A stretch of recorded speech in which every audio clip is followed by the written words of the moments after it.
அனுதின நம்பிக்கையின் பனித்துளி. பிரசங்கி 12ஆம் அதிகாரம் 14ஆம் வசனம். ஒவ்வொரு கிரியையையும் அந்தரங்கமான ஒவ்வொரு காரியத்தையும் நன்மையானாலும் தீமையானாலும் தேவன் நியாயத்திலே கொண்டு வருவார். நம்மை நியாயம் தீர்க்கும் கர்த்தர் வரம்பில்லாமல் நம்மை நேசிப்பவர். தேவனின் பொறுப்பு நம்மை நியாயம் தீர்ப்பது மட்டுமல்ல, அது இரட்சிப்பை பற்றியது. நம் தோல்விகளை மட்டுமல்ல, அவர் எல்லாவற்றையும் காண்கிறார். பெரும்பாலும் ஏமாற்றுதலுக்கும் குறுக்கு வழிகளுக்கும் வெகுமதி அளிக்கும் உலகில் தேவனுக்கு முன்பாக திறந்த இதயத்துடன் ஒளிவு மறைவின்றி வாழ்வது தைரியம், மகிழ்ச்சி மற்றும் ஆவிக்குரிய இணக்கத்தின் செயலாக மாறும்.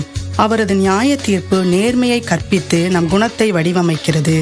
மேலும் அவரது இதயத்திற்கு நம்மை நெருக்கமாக இழுக்கிறது.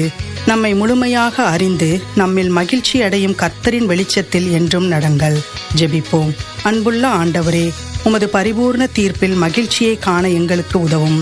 பயம் எங்கள் விசுவாசத்தை மூடி மறைக்க முயற்சிக்கும் போது உமது அன்பு எம்மை மீட்டெடுத்து உயிர்ப்பித்து புதுப்பிக்கிறது என்பதை நினைவூட்டும். இன்று உமக்கு முன்பாக உண்மையாய் வாழ எம்மை வழிநடத்தும். ஆமேன். தேவன் எப்போதும் உங்களை நோக்குவதால் அவர் சித்தம் அறிந்து அவருக்கேற்ற வாழ்வு வாழ்ந்திடுங்கள். அடுத்த அனுதின நம்பிக்கையின் பனித்துளி வரை உங்கள் ஒவ்வொரு செயலும் வெளியரங்கமாக காணப்பட்டாலும் மறைவாக இருப்பினும் தேவனின் கிருபையை பிரதிபலிக்கட்டும்.